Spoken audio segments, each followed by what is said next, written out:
भूतों की टोली। उत्तर प्रदेश के एक छोटे से गांव के पास घना जंगल था। उस जंगल के बीचों बीच एक पुरानी पगडंडी थी जिसे लोग भूतों की टोली कहते थे।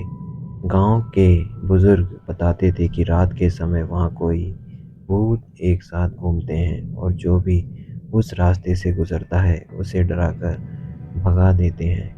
इसलिए सूर्य ढलने के बाद कोई भी उस रास्ते पर गुजरने की हिम्मत नहीं करता है।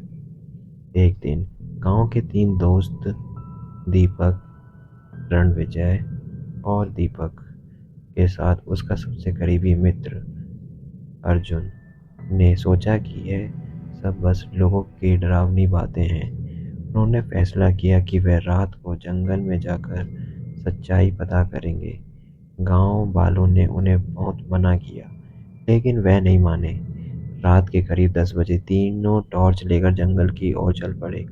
हवा ठंडी थी और पेड़ों की टहनियाँ हवा में हिल रही थीं। जैसे जैसे वे जंगल के अंदर जाते गए, अजीब अजीब आवाज़ें सुनाई देने लगीं। तो कहीं सूखे पत्तों पर किसी के चलने की आहट। कुछ देर बाद वह उस पगडंडी तक पहुंच गए जिसे भूतों की टोली के नाम से जाना जाता है। अचानक उनकी टॉर्च अपने आप बंद हो गई। चारों तरफ घना अंधेरा छा गया। रणविजय घबराकर बोला, यार, ये क्या हो रहा है?" तभी अचानक दूर से किसी के रोने की आवाज़ आने लगी। तीनों के शरीर में सिरहन दौड़ गई।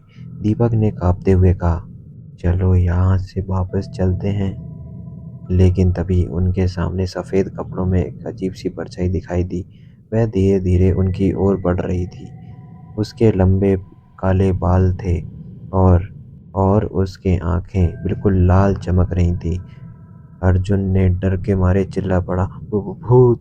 इतना सुनते ही चारों तरफ से और भी परछाइयां दिखाई देने लगीं। ऐसा लग रहा था जैसे कई भूत उन्हें घेर रहे हों। हवा अचानक बहुत तेज चलने लगी और पेड़ों की शाखाएं जोर जोर से हिलने लगी।